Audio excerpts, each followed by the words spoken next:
नमस्कार दोस्तों, नमस्ते इंग्लिश के डेली लर्निंग टिप्स सेक्शन में एक बार फिर से आपका स्वागत है। दोस्तों, हमेशा की तरह हम लोग दैनिक लर्निंग टिप्स लाए हैं। दोस्तों, ज़्यादातर लोगों को नहीं पता होता दैनिक लर्निंग होता क्या है या ये कहाँ मिलता है। उसके लिए आपको प्ले स्टोर से नमस्ते इंग्लिश ऐप डाउनलोड करना है और इंस्टॉल कर लेना है। और जैसे ही आप एप्लीकेशन ओपन करते हैं सो वहाँ अपर पार्ट में आपको मिलता है दैनिक लर्निंग।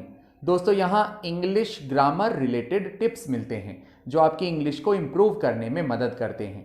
वो आपको डेली रीड करना होता है और उन्हीं को लेकर हम लोग ये वीडियो लेसन आपके लिए बनाते हैं।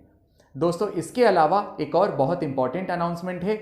अपनी अंग्रेजी को और मजबूत करने के लिए आज ही प्ले स्टोर से नमस्ते इंग्लिश ऐप डाउनलोड कीजिए और नमस्ते इंग्लिश ऐप के अनलिमिटेड अकाउंट को भी ज्वाइन कर लीजिए।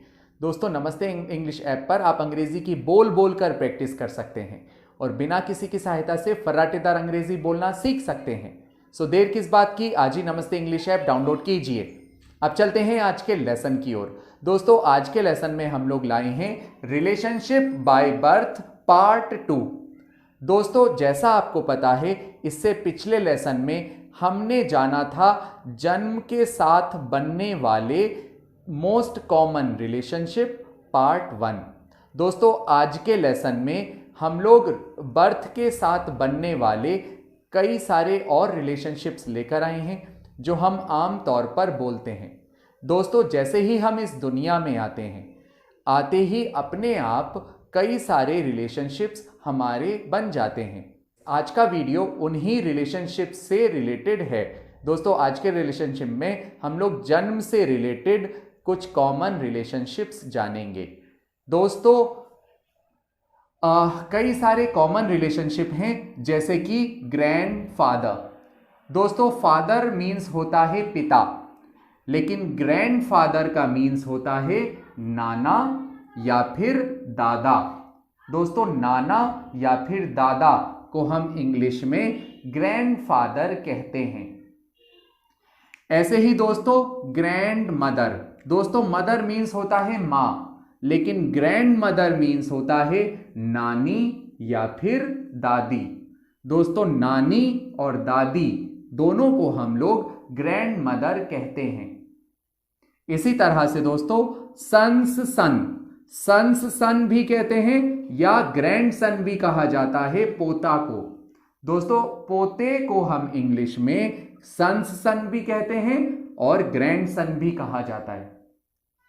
इसी तरह से दोस्तों, सन्स डॉटर भी कहा जाता है पोती को, या फिर ग्रैंड डॉटर भी कहा जाता है। तो दोस्तों, दादा की पोती को हम लोग सन्स डॉटर भी कहेंगे और ग्रैंड डॉटर भी कहेंगे। ओके, ऐसे ही दोस्तों, डॉटर्स सन कहा जाता है नाती, नवासा या देहाता को।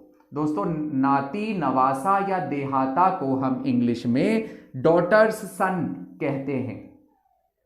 इसी तरह से दोस्तों, डॉटर्स डॉटर कहा जाता है नातिन को या नवासी को या फिर देहाती को हम इंग्लिश में डॉटर्स डॉटर कहेंगे। इसी तरह से दोस्तों, अंकल कहा जाता है चाचा को। दोस्तों, चाचा को इंग्लिश में अंकल कहा जाता है। इसी तरह से दोस्तों, आंट कहा जाता है बुआ को हम लोग आंट भी कहते हैं और बुआ को हम लोग फादर्स सिस्टर भी कहेंगे। सो या तो आप बोल सकते हो फादर्स सिस्टर या आप बोल सकते हो आंट। ओके, ऐसे ही मदर्स ब्रदर। दोस्तों, मदर्स ब्रदर का मतलब होता है मामा। दोस्तों, मामा को मदर्स ब्रदर कहा जाता है। इसी तरह से मदर्स यंगर सिस्टर कहा जाता है मौसी या फिर मासी को। सो दोस्तों, मासी या मौसी को मदर्स यंगर सिस्टर कहा जाता है। सो दोस्तों, इस तरह से इन कॉमन बर्थ रिलेशनशिप्स को हम लोग जानते हैं और यूज करते हैं। इसी तरह से दोस्तों, अंकल कहा जाता है चाचा को। दोस्तों, चाचा को हम इंग्लिश में अंकल कहते हैं। इसी तरह से दोस्तों, आंट कहा जाता है बुआ को। दोस्तों, बुआ को हम इंग्लिश में आंट कहते हैं। या फिर फादर्स सिस्टर भी कहते हैं। सो दोस्तों बुआ को हम लोग फादर्स सिस्टर भी कहते हैं। इसी तरह से दोस्तों मदर्स ब्रदर, दोस्तों मदर्स ब्रदर कहा जाता है मामा को। मामा को हम इंग्लिश में मदर्स ब्रदर कहते हैं। इसी तरह से मदर्स यंगर सिस्टर, दोस्तों मदर्स यंगर सिस्टर कहा जाता है मौसी को या फिर मासी को। सो दोस्तों इस तरह से हम बाय बर्थ रिलेशनशिप्स के बारे में जानते हैं और इनको यूज करते हैं। I hope you learn this lesson. मिलते हैं नेक्स्ट लेसन में। Till then take care.